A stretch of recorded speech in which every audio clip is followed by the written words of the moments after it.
nga ang box cake yun sa mong kuya pag-arrange. Ayan na lang isang samok dito sa pikas cake. Kasi yan ang kagauban.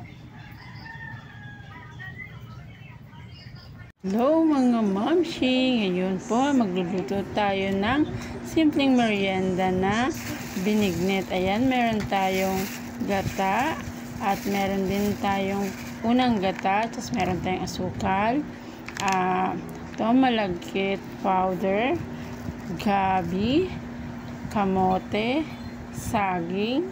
Ayan, simpleng binignet lang po ang ating gagawin today. Ayan, pakulo na tayo ng ating sagyan. Ang sago natin na ilaga na. So, ayan, ready na tayong maghiwa ng ating mga lulutuin. Gaya nitong saging, hahati-hatiin lang natin.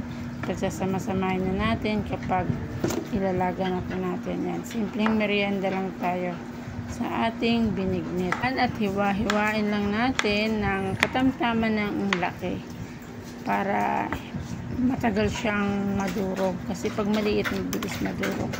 Yan po, 4 pieces lang siya na saging. So ang halaga po dito sa village ay napakamahal, 45 pesos 4 pieces. Ayan, gusto ko lang magluto kaya ayan, bumili tayo ng ating gagawing merienda. Ayan, at hiwa-hiwa lang muna tayo. At pagsasama-samahin natin yan mamaya pag lalaga na natin. Ayan mga mamshi, kung bago ka pa lang po sa aking channel, huwag niyo pong kalimutan mag-like, share, and subscribe. Ayan, mag-enjoy lang kayo manood sa paghihiwa ko ng ating saging. Ayan, saging pamor. At ating isang pirasong kamote at 2 gabi. Yan, hiwa-hiwain din natin. At medyo simple lang naman din at hindi naman din expensive yan. Tamang halaga lang din dito sa village. Napakamahal ng bilihin. Gusto mong makatikim ng merienda, ayan, bibili ka talaga ng para maluto mo. Kaya wala naman ding ano dito, bilihan, kailangan ikaw mismo magluluto. Ayan, hiwa-hiwain lang natin at hati-hatiin natin yan ng katamtaman lang din na hiwa. Ayan, ang hiwa-hiwa lang tayo, hiwa-hiwa at napakabilis lang din yung lutuin. Yan, same lang din sa saging ang hiwa niyan. Ganyan lang po ang paghihiwa. Yan, para hindi agad-agad madurog.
Nilagay na natin ang gata. Ayan, maglagay din tayo ng glutinous rice at ihahalo natin sa ating ginataan. Simpleng ginataang binignet. Ayan, konting tubig lang po ang ilalagay natin dyan. Konting tubig para mabilog-bilog natin. Ayan, medyo madami ang aking kamay. Ayan, at nilagay na natin.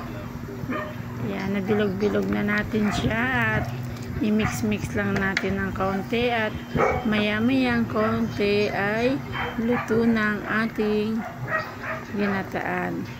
At ayan, vanilla. Meron na tayong nilagay na vanilla. Sago. Ayan. At last na natin nilagay ang sago kasi luto na naman siya. Ayan. I-mix lang po natin kasi natuyo ang ating sago. Yan. Okay na po siya.